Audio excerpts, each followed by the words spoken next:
Hello everyone. आज के हमारी इस वीडियो का टॉपिक है ऑस्मोटिक प्रेशर। तो स्टार्ट करते हैं। तो सबसे पहले हम बात करते हैं ऑस्मोसिस के बारे में।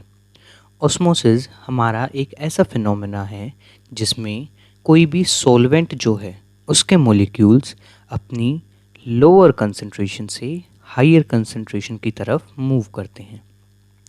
इस डायग्राम में हम देख सकते हैं ये जो ब्लू डॉट्स हैं ये कंसंट्रेशन को शो कर रही हैं। ये जो लेफ़्ट हैंड साइड है यहाँ कंसंट्रेशन कम है, जबकि जो राइट हैंड साइड है यहाँ हम देख सकते हैं कि कंसंट्रेशन ज़्यादा है। तो इस कंसंट्रेशन डिफरेंस की वजह से जो सॉल्वेंट है वो हमारा लोअर कंसंट्रेशन से हायर कंसंट्रेशन की तरफ मूव कर रहा है। तो इस प्रोसेस को हम कहते हैं ऑस्मोसिस। आप लोग देख सकते हो कि बीच में एक वॉल लगी हुई है, उस वॉल को हम कहते हैं सेमी परमिएबल मेम्ब्रेन। तो सेमी परमिएबल मेम्ब्रेन होती क्या है? सेमी परमिएबल मेम्ब्रेन हमारी एक ख़ास तरीके की वॉल होती है, या फिर मैं कहूँ एक ख़ास तरीके की मेम्ब्रेन होती है जो कि कुछ मॉलिक्यूल्स या फिर आयंस को ही अपने अंदर से पास होने देती है और बाकी आयंस और मॉलिक्यूल्स को अपने अंदर से पास नहीं होने देती। ऐसी मेम्ब्रेन के एग्जाम्पल है पर्चमेंट पेपर और सेलोफेन। नेक्स्ट हम बात करते हैं एप्लीकेशन ऑफ ऑस्मोसिस के बारे में। तो जो रॉ मैंगोज़ होते हैं यानी कि कच्चे आम जो होते हैं उनको सोल्ट सॉल्यूशन में रखा जाता है। ऐसा करने से ऑस्मोसिस के फिनोमेना से वो अपने अंदर जितना भी वाटर होता है उसको लूज़ कर देंगे और सिकुड़ जाएंगे, और उसके बाद हम उनको पिकल बनाने के लिए यूज़ कर सकते हैं।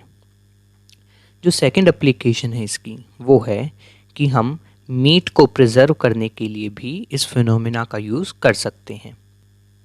मीट को प्रिजर्व करने के लिए जो मीट है उस पर सोल्ट डाला जाता है।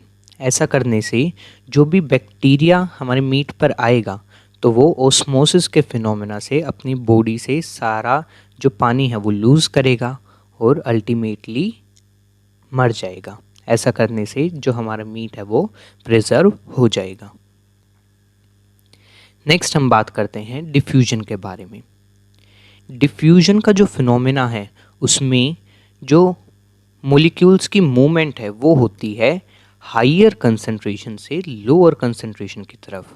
हम इस फोटो में देख सकते हैं कि जो लेफ़्ट हैंड साइड है वहाँ कंसंट्रेशन हाई है मॉलिक्यूल्स की और वो मूव कर रहे हैं लोअर कंसंट्रेशन की तरफ। तो इस फिनोमेना को हम कहेंगे डिफ्यूजन। नेक्स्ट हम बात करते हैं ऑस्मोसिस और डिफ्यूजन के डिफरेंस के बारे में। अभी हमने फ़ोटो में देखा कि जो ऑस्मोसिस का फिनोमेना है उसमें सेमी परमिएबल मेम्ब्रेन की ज़रूरत होती है, लेकिन जो डिफ्यूजन का प्रोसेस है उसमें कोई सेमी परमिएबल मेम्ब्रेन की ज़रूरत नहीं होती। जो ऑस्मोसिस का फिनोमेना है उसमें सिर्फ हमारे सॉल्वेंट मॉलिक्यूल्स ही मूव करते हैं, जबकि जो डिफ्यूजन का फिनोमेना है उसमें हमारे सॉल्वेंट मॉलिक्यूल और सोल्यूट मॉलिक्यूल दोनों ही मूव कर सकते हैं।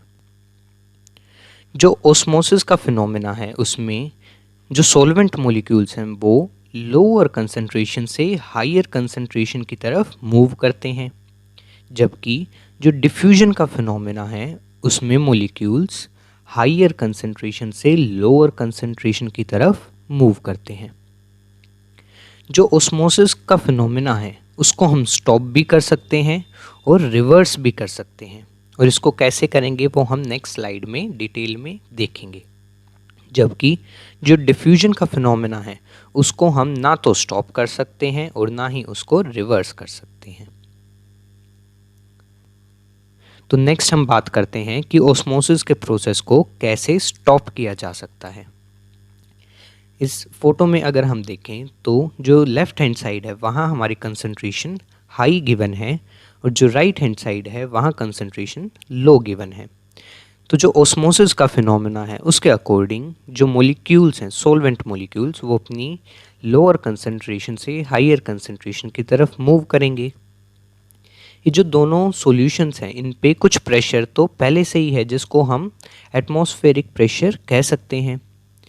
इस एटमॉस्फेरिक प्रेशर के अलावा अगर मान लो हम हाई कंसंट्रेशन की तरफ कुछ और प्रेशर लगाएं जिसको हम पाई से डिनोट कर रहे हैं, तो उसकी वजह से इस फिनोमेना को हम स्टॉप कर सकते हैं। तो इस एडिशनल प्रेशर को, इस एडिशनल मिनिमम प्रेशर को हम कहेंगे ऑस्मोटिक प्रेशर, जिसको हम पाई से डिनोट करते हैं। जो हमारी आइडियल गैस इक्वेशन है वो होती है PV इक्वल nRT। यहाँ P प्रेशर को डिनोट कर रहा है, V हमारा वॉल्यूम को डिनोट कर रहा है, N है नंबर ऑफ मोल्स, R है हमारा गैस कांस्टेंट और T है टेम्परेचर। अगर हम यहाँ से P की वैल्यू निकालें वो आ जाएगा P इक्वल N/V RT, और N/V को हम लिख सकते हैं C, जो कि है हमारी मोलैरिटी। तो हमारा P बन जाएगा P इक्वल CRT। जो एडिशनल प्रेशर है इसको हम पाई से डिनोट कर रहे हैं, तो हमारा जो ऑस्मोटिक प्रेशर का फॉर्मूला है वो बन जाएगा पाई इक्वल CRT। नेक्स्ट हम बात करते हैं आइसोटोनिक, हाइपरटोनिक और हाइपोटोनिक सॉल्यूशंस के बारे में। तो मान लो हमारे पास कोई दो सॉल्यूशंस गिवन हैं। अगर उनका जो ऑस्मोटिक प्रेशर है वो इक्वल हो तो उन दोनों को हम कहेंगे कि ये दोनों आइसोटोनिक सॉल्यूशंस हैं। लेकिन अगर उन दोनों का जो ऑस्मोटिक प्रेशर है वो इक्वल ना हो तो ऐसा सॉल्यूशन जिसका ऑस्मोटिक प्रेशर हाई होगा उसको हम कहेंगे हाइपरटोनिक सॉल्यूशन, और ऐसा सॉल्यूशन जिसका ऑस्मोटिक प्रेशर लो होगा उसको हम कहेंगे हाइपोटोनिक सॉल्यूशन। नेक्स्ट एक क्वेश्चन देखते हैं हम इस पे। तो हमें क्वेश्चन गिवन है कि हमें जो ऑस्मोटिक प्रेशर है वो कैलकुलेट करना है एक ग्लूकोज सॉल्यूशन का, जिसकी मोलैरिटी हमें दे रखी है 0.1 और टेम्परेचर हमें गिवन है 298 केल्विन, और R की वैल्यू हमें गिवन है 0.0821 लीटर एटमॉस्फेयर पर डिग्री पर मोल। तो सबसे पहले हम गिवन लिखते हैं। गिवन है हमारा C इक्वल 0.1 m, और इसी को हम लिख सकते हैं 0.1 मोल पर लीटर। टेम्परेचर है हमारा 298 केल्विन और R की वैल्यू भी हमें गिवन है। हमारा फॉर्मूला होता है पाई इक्वल CRT। जब हम इसमें वैल्यू पुट करेंगे तो हमारा आ जाएगा पाई इक्वल 0.1 इंटू 0.0821 इंटू 298, और जब इसको सॉल्व करेंगे तो हमारा आ जाएगा पाई इक्वल 2.446 एटमॉस्फेयर।